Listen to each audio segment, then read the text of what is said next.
धन्यवाद माननीय अध्यक्ष महोदय। मैं अपनी पार्टी भारतीय राष्ट्रीय कांग्रेस की ओर से वर्ष 2026-27 की अनुपूरक अनुदान मांगों पर अपनी बात रखने के लिए खड़ा हूं। महोदय, आज भी देश की लगभग 55 से 60% कार्यशील आबादी कृषि और उससे जुड़े क्षेत्रों पर निर्भर है। विशेष रूप से महाराष्ट्र जैसे राज्य में जहां लाखों किसान खेती और उससे जुड़े कार्यों पर निर्भर है, वहां इस सदन में लिए गए निर्णय सीधे किसानों के जीवन और भविष्य को प्रभावित करते हैं।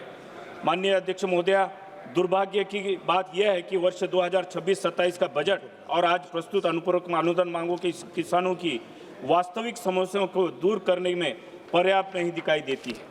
माननीय अध्यक्ष महोदय, यूपीए के समय धान के एमएसपी में 134% और गेहूं में 119% की रिकॉर्ड वृद्धि हुई थी। आज सरकार एमएसपी बढ़ाने का दावा करती है, लेकिन स्वामीनाथन आयोग के फार्मूले को अब तक लागू नहीं किया गया है। आज 2026 में भी मेरे नांदेड़ का किसान मंडी में एमएसपी से 20 से 30% कम दाम पर फसल बेचने को मजबूर है। इस अनुपूरक मांगों में कपास और सोयाबीन की खरीद के लिए कोई विशेष प्रावधान नहीं है। साथ ही एमआईएस पीएसएस का बजट घटाया गया है, जो सरकार की नीयत पर सवाल उठाता है। अगर मंशा साफ है तो एमएसपी की कानूनी गारंटी देने से सरकार क्यों बच रही है? किसान को बाजार के भरोसे क्यों छोड़ा जा रहा है? माननीय अध्यक्ष महोदय, इस साल की अनुपूरक मांगों में पीएम फसल बीमा योजना के फंड के कटौती कर इसे 12,200 करोड़ के आसपास रखा गया है। महाराष्ट्र विशेषकर मराठवाड़ा में फसल बीमा एक बड़ा घोटाला बनकर उभरा है।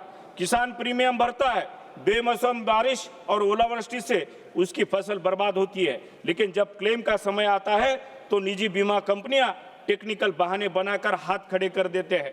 यूपीए के समय बीमा योजना उद्देश्य रहा था, आज इसका उद्देश्य निजी कंपनियों का मुनाफा बन गया है। माननीय अध्यक्ष महोदय, सरकार जब सत्ता में आई थी तो सरकार ने किसानों की आय को डबल करने का वादा किया था।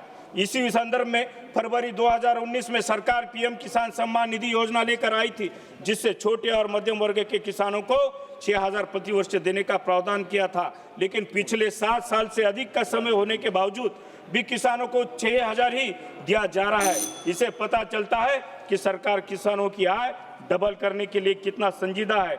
दूसरा, किसान की मृत्यु हो जाने के बाद इस योजना का लाभ उनके वारिसों को नहीं मिल रहा है।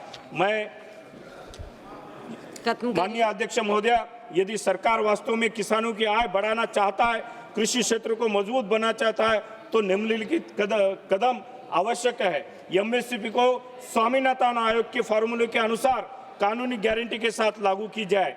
सिंचाई और जल प्रबंधन परियोजनाओं को बड़े पैमाने पर निवेश किया जाए। फसल बीमा योजना को अधिक पारदर्शी और प्रभावी बनाया जाए। कृषि इनपुट जैसे खाद, बीज, डीजल और बिजली की लागत की कम की जाए। किसान उत्पादन संगठन अर्थात एफपीओ और सहकारी संस्थाओं को अधिक समर्थन दिया जाए। पीएम किसान सम्मान निधि के तुरंत बढ़ाकर यानी 12,000 करना चाहिए, ताकि किसान की मृत्यु के बाद इस योजना का लाभ उसके वारिसों को भी देना चाहिए। और महत्वपूर्ण, मेरा नांदेड़ संसदीय क्षेत्र बनाना और सोयाबीन का एक प्रमुख उत्पादक है।